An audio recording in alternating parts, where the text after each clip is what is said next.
European ইউনিয়নের meeting করে আমাদেরকে বলছে যে তোমাদের এখানে আইন শৃঙ্খলা পরিস্থিতি একটু দুর্বলতা, ডিপ্লোম্যাটরা আশঙ্কা প্রকাশ করছে, এই কথাগুলো বলছে। তো এই পরিস্থিতি তৈরি হয়েছে, সেজন্য এখনকার যেটা প্রেক্ষাপটে আমরা শুরুর দিকে যেভাবে বলছিলাম যে আপনার বাংলাদেশের আপনার জন আকাঙ্ক্ষার আগামী বাংলাদেশ বিনির্মাণে আমরা রাষ্ট্র সংস্কার চাই, তার জন্য যতদিন এই সরকারের সময়ের প্রয়োজন আমরা ততদিন দেব। কিন্তু গত 6 মাসের অ্যাক্টিভিটিসে আমাদের পর্যবেক্ষণে একটা নির্বাচিত সরকার না আসলে দেশে স্থিতিশীলতা আসবে না, একটা নির্বাচিত সরকার না আসলে বিদেশি বিনিয়োগ আসবে না, একটা নির্বাচিত সরকার না আসলে দেশের অভ্যন্তরীণ বিনিয়োগকারীরাও আস্থা পাবে না। তো সামগ্রিকভাবে দেশের অর্থনীতিকে সক্রিয়করণ করার জন্য দেশের নিরাপত্তা এবং স্থিতিশীলতার প্রশ্নে এখন জাতীয় নির্বাচন অনিবার্য। আশা করি প্রধান উপদেষ্টা যে ডিসেম্বরের মধ্যে নির্বাচনের সম্ভাব্য রোডম্যাপ আমাদেরকে দিয়েছিলেন, যে ডিসেম্বর, এই বছরের ডিসেম্বর অথবা পরবর্তী আরো 6 মাস, আশা করি এই পরিস্থিতিতে তিনি আর পরবর্তী 6 মাসের দিকে যাবেন না, এই ডিসেম্বরের মধ্যেই নির্বাচনের তিনি আয়োজন করবেন। এবং আমরা চাই যে নির্বাচন হলেও ডক্টর মোহাম্মদ ইউনূস এখন বাংলাদেশের চিফ অ্যাডভাইজার, তখন তিনি রাষ্ট্রপতি হিসেবে থাকেন, আমরা তিনি থাকবেন, আমাদের সাথে থাকবেন, এই বাংলাদেশকে সঠিক গন্তব্যে পৌঁছে নিয়ে যাবেন। কিন্তু বাংলাদেশের এই যে জুলাই গণ অভ্যুত্থানে একটা লক্ষ্য ছিল বাংলাদেশের একটা গণতান্ত্রিক যাত্রা, সেই গণতান্ত্রিক যাত্রায় যাওয়ার জন্য একটা নির্বাচন জরুরি।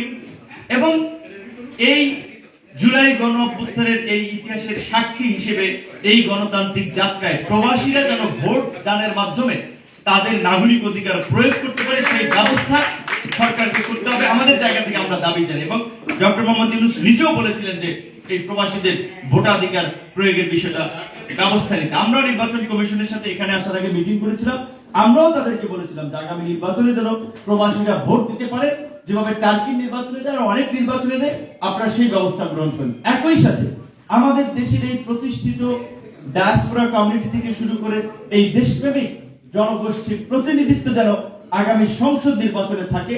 আমরা মনে করি প্রবাসীদের একটা নির্দিষ্ট সংখ্যক ছোট প্রতিনিধি হলেও সংসদে থাকা দরকার।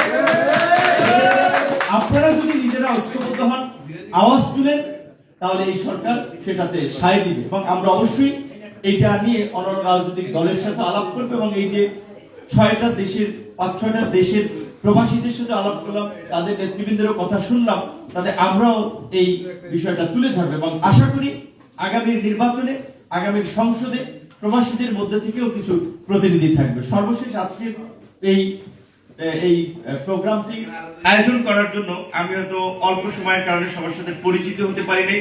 আমি নিজের দুঃখ প্রকাশ করছি যে আপনাদের সাথে ভালোভাবে পরিচিত হতে পারলে, যারা শ্রম দিয়েছেন, যারা ঝুঁকি নিয়েছেন, তাদের প্রতি আমার সম্মান দেখানোটা দরকার, কৃতজ্ঞতা প্রকাশ করা দরকার।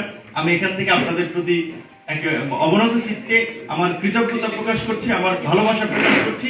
এই আজকের এই প্রোগ্রামের আয়োজন, এখানে ব্লেসটি দিয়ে সহযোগিতা করেছেন আমাদের এক আপু। ভালো এরকম মানুষ যদি থাকে তাহলে আপনাদের আরো অনেকের জন্য সুবিধা হবে। একইভাবে এখানে আমাদের মোল্লা ভাই যেটা বলেছেন, আরো এখানে 2 জন যারা প্রোগ্রামের ক্ষেত্রে সহযোগিতা করেছেন। আর বিশেষ করে আরেকজন মানুষের কথা না বললেই নয়, আমাদের প্রবাসী অধিকার পরিষদের কেন্দ্রীয় কমিটির সাংগঠনিক সম্পাদক, যে মানুষগুলো আসলে আমার এই রাজনৈতিক পথ চলাকে মসৃণ করেছেন এবং আজকের এই জায়গায় পৌঁছাতে আমাকে সহযোগিতা করেছেন।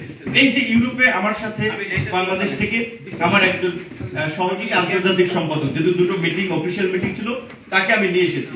আমার সাথে ইউকে থেকে আমাদের 2 জন কমিটির লোক এসেছেন, বাংলাদেশ থেকে আরো একজন এসেছেন, তার নিজ খরচ এসেছেন।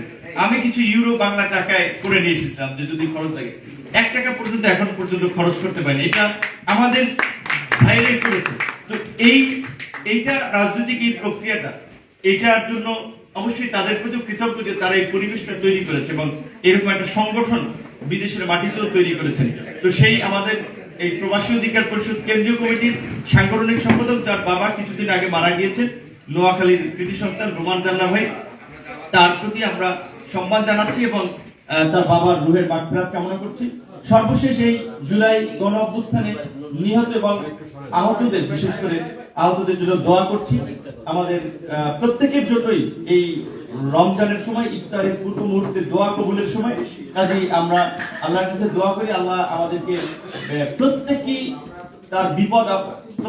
বিপদ আপদ থেকে হেফাজত করুন, প্রত্যেকের আয় রোজগার বাড়িয়ে দেখ, প্রত্যেকের উপরে তার খাস রহমত নাজিল করুক এবং আমাদের আমাদের আমাদের মাতৃভূমি, আমাদের জন্মভূমি বাংলাদেশকে একটা সুন্দর দেশে পরিণত করুক, যেখানে আমাদের মানুষের মধ্যে হিংসা, বিদ্বেষ, ভেদাভেদ, বিভাজন থাকবে না।